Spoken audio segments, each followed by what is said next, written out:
I'm not a watch guy. In general, I don't like wearing watches. I like the idea of smartwatches. So I decided to test out the Google Pixel Watch 2. Stay to the end of the video and I'll let you know if this watch will convince me to start wearing watches or not. But here's my final review. I got 5 categories for you. Each one I got a ranking from 1 to 5, and I will have a final grade at the end. First category is cool factor and design. I give this watch a 4 out of 5. It looks fine. I prefer a rounded watch over square watches, but that's personal preference. If you like the square or rectangular Apple watches, by all means do you.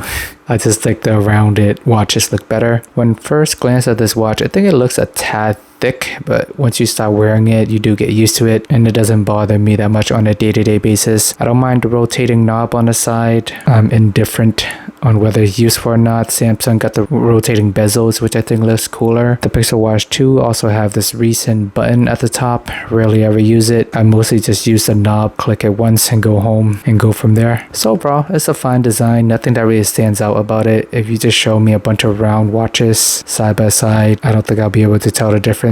But overall, I think it's solid for what it is. Battery, I give this watch a 3 out of 5. It'll typically last me about a day, and I do find myself charging it pretty often, especially if you want to use the sleep tracking feature. Therefore, you need to have battery before you go to bed, because if you go to bed with 10% battery life, then it's not going to track your sleep throughout the night. So therefore, throughout the day, you have to make sure it is charged, especially before you go to bed. Downside of keeping the watch charged is it does not track your step, obviously, since it's sitting on the charger. And you think walking around with your phone, you'll be able to track your step, but the Fitbit app does not track your step while you're walking. You need the Google Fit app in order to do that on your phone. So I find myself questioning on why do I need a smartwatch if I can't track my steps at all time. And it's kind of a funky situation. Like, you want to charge the watch, but just trying to figure out when is the best time to do it. Do you do it at overnight? Do you do it during the day? Luckily, it does charge pretty fast, so anywhere from half an hour or so, it'll get you half a day of use, really. Although I did wear this watch to a Celtics parade, I did not charge it the night before because I wanted to use the sleep tracking functionality. In the morning, I slapped it on the fast charger for roughly 10 to 15 minutes. I left the house at 40%, and then my watch was dead by 2 p.m. in the afternoon.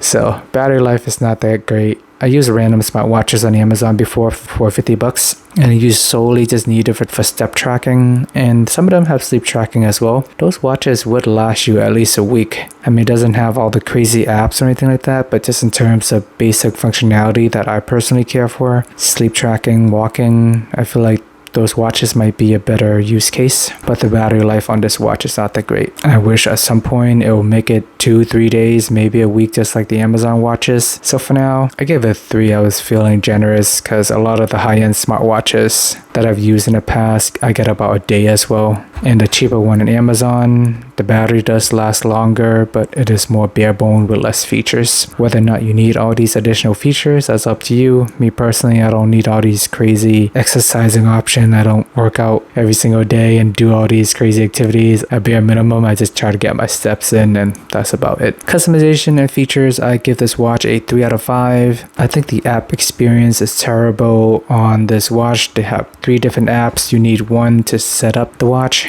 and then you need the Fitbit app to talk with the actual watch. And then if you're charging your watch, then you will want the Google Fit app so you can count your steps while you're walking and don't have your watch on you. And then you have to go back and do manual reconciliation because the Google Fit app does not talk to the Fitbit app. So you have to take the difference there. Really annoying. Samsung watches in the past, they have Samsung Health. You can track on your phone, you can track on your watch. At some point or another, they'll just sync up. But this Google Pixel Watch experience has been terrible for me just for basic functionality like step tracking. But I do like getting reminders once you reach the end of the hour. If you haven't walked a lot, it'll tell you, hey, you need to take 200 or 300 more steps before this hour end. I think having little reminders like that is useful throughout the day. Sometimes you get too caught up doing all your work, you don't move at all. So I do appreciate that. I like the fact that once you start working out, whether you're walking or doing some jumping jacks, the watch will automatically recognize that you are working out and it will ask you if you want to track your progress or not. Then you just hit yes, and then it starts tracking. The $50 Amazon watches that I've used in the past, they don't typically are not that smart. They wouldn't recognize you're working out unless you tell it you're working out. So that's the benefit of a $350 watch versus a $50 watch. Whether it's worth the extra $300 is up to you. I don't think it's personally worth the extra $300. Next category I have is usefulness. I give this a 2 out of 5 just because I don't find this watch to be that useful. It does not track my step that well. I can do that easier on my phone where I can carry with me throughout the day. Most phones will generally last me a day. This smartwatch is debatable whether it will last me a full day depending on if I use the sleep tracking or not. And it doesn't really track my step well if I'm pushing a shopping cart or a stroller. At that point, it's better to keep your phone in your pocket if you want to track your steps that way. I'm surprised that smartwatch technology haven't found a way to capture these steps while you're pushing a cart. So that's the downside of having a watch.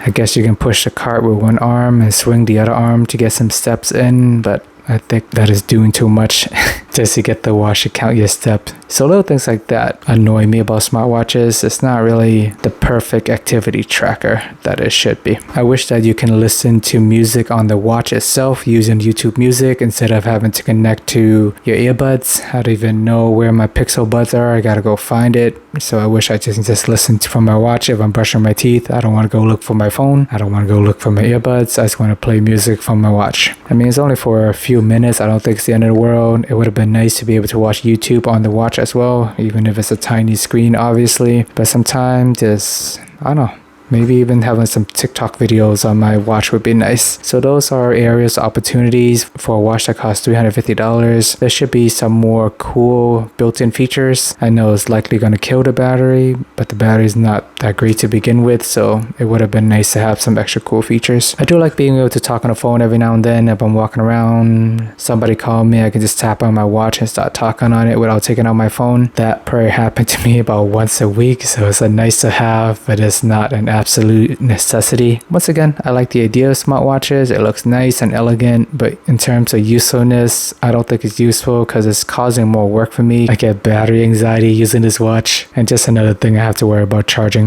And in terms of value, it might be harsh, but I give this a 1 out of 5. I think $350 is too much for a smartwatch, especially if you're using it for basic things, step counter. I'd rather get a $50 Amazon watch. Sleep tracking, $50 Amazon watch can do the same. It has all these stress tracking features as well. I don't find that helpful for me. If anything, it's causing me more stress because I have to worry about charging it. Well, so there you have it. I don't like the idea of wearing watches. The first night, I was debating whether or not I want to wear this watch to sleep because it's uncomfortable. I don't want to wear a watch when I'm sleeping. My hand gets sweaty and hot, but I sucked it up and did anyways for science. It was nice to get the sleep data. I'm not sure what I will do with it. It just tells me that I have okay sleep, which I already know, but it's nice to have the extra data, I guess. In general, nothing about this phone scream out value or life-changing for me. Battery life is just okay to terrible. The step counting experience sucks just between the app, the watch, and the lack of ability to not be able to track it when you're pushing a cart or stroller. But that applies to all smartwatches in general. I'm not sure if anybody found a solution for that, but I think these apps should be able to find a way to talk with your phone and the watch and pick up whatever makes the most sense during the time. There gotta be a way to track that, but currently I had to go back and forth between 2 different apps on this watch, and I don't really like that experience as a consumer. It's really confusing and it's not user friendly. I consider myself to be somewhat tech savvy, and if I'm having so much issues just dealing with all these apps, I can't even imagine what a normal person would think when they use this watch for the first time. Alright guys, I hope you guys find this honest review to be helpful. We all love gadgets, shiny new toys, but I'm not sold on the idea of expensive smartwatches. Am I using this watch to its full potential, all the little features that it does? Probably not, but